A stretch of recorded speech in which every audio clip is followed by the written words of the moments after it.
So now that we know how to calculate arc length, we're going to introduce angular velocity. It's also sometimes called angular frequency.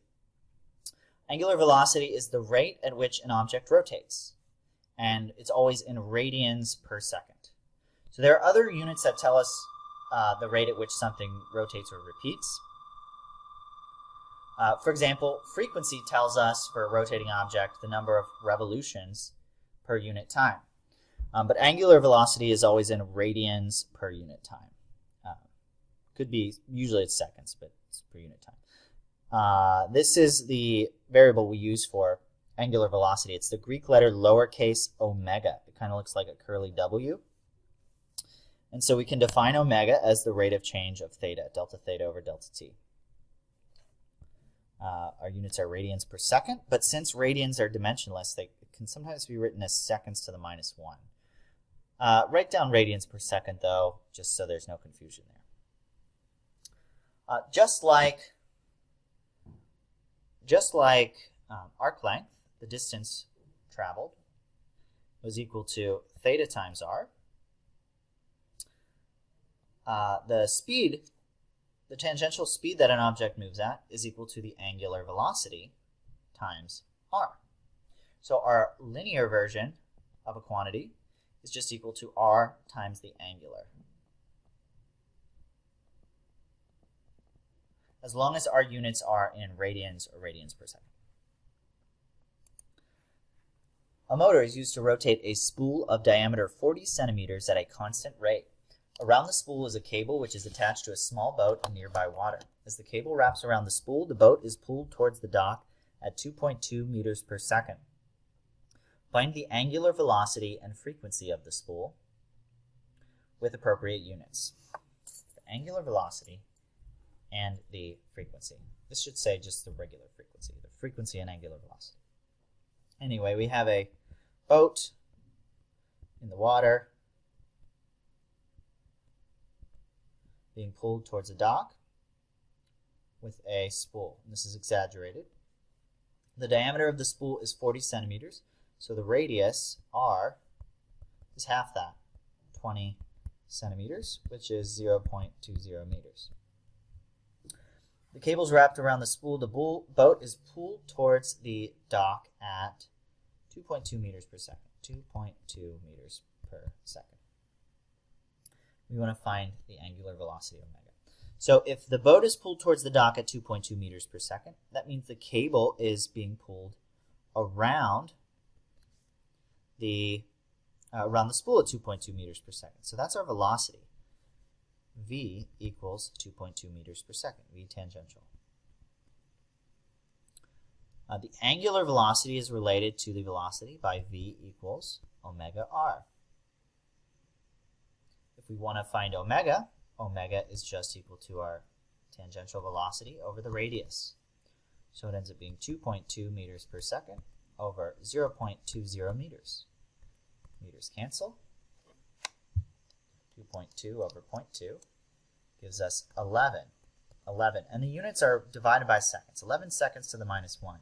But remember, this is an angular velocity, so it really is just 11 radians that we turn through each second. Now, if we want to find the actual frequency, that's going to be F. Frequency is the number of revolutions per second. So it takes 2 pi radians to go through 1 revolution. So we're just going to have to divide our answer, 11 radians per second, by 2 pi in order to get the frequency. So 11 over 2 pi is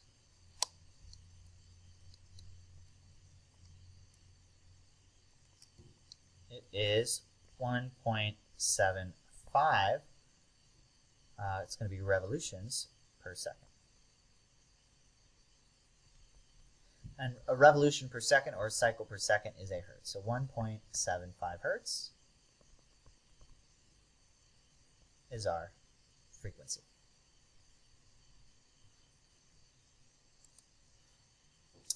So the other thing we can do with angular velocity is we can relate it to centripetal force.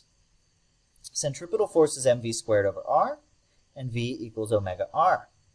So if we substitute omega r in for v, we get centripetal force is m times, well, it's v squared, so it's going to be omega squared r squared over r. And our centripetal force ends up being, one of the r's cancels, m omega squared r. This gives us a nice clean formula for centripetal force in terms of angular velocity. If we wanted angular acceleration in terms of omega, we could just divide both sides by m. We get centripetal acceleration is, force over mass is acceleration, omega squared r.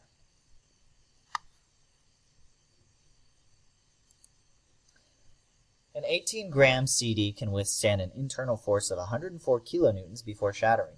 Estimate the maximum angular velocity a CD can be spun at before shattering. The diameter of a CD is 120 millimeters. Okay, so our CD is rotating at some angular velocity omega. It has some radius r, and it can withstand a force of 104 kilonewtons. We want to find this omega.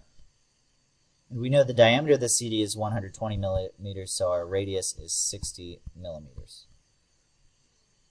Let's convert all this to regular SI units. So that's 104 times 10 to the 3 newtons. And this is 0.060 meters.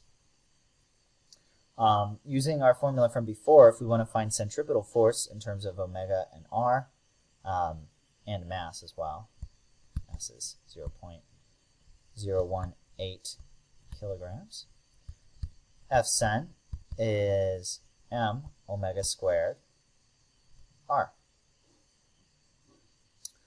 So we can just solve for omega, divide both sides by m and r. We get F over mr equals omega squared. We go over here. We take the square root of both sides. We get omega is the square root of F over mr. Plug in our numbers. Square root of 104 times 10 to the 3 newtons over the mass, 0.018 kilograms, times the radius, 0.060 meters. Plug that into a calculator. 104 times 10 to the 3 over 0.018 over 0.060 to the 0.5. I'm getting an omega of about 9.81 times 10 to the 3 radians per second. So that's about 10,000 radians per second, which is probably on the order of 1,000 revolutions per second.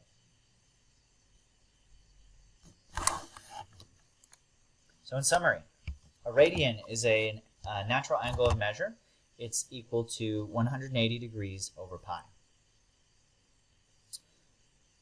Velocity is related to angular velocity by the equation v equals omega r.